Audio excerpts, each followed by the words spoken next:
mai kyau dole ne a soki.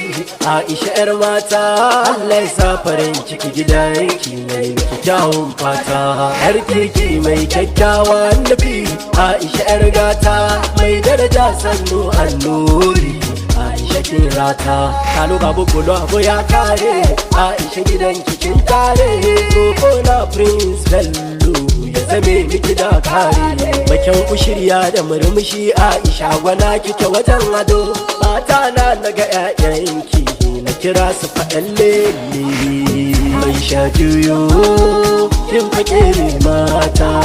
Aisha juyo yar fara kyakkyawa.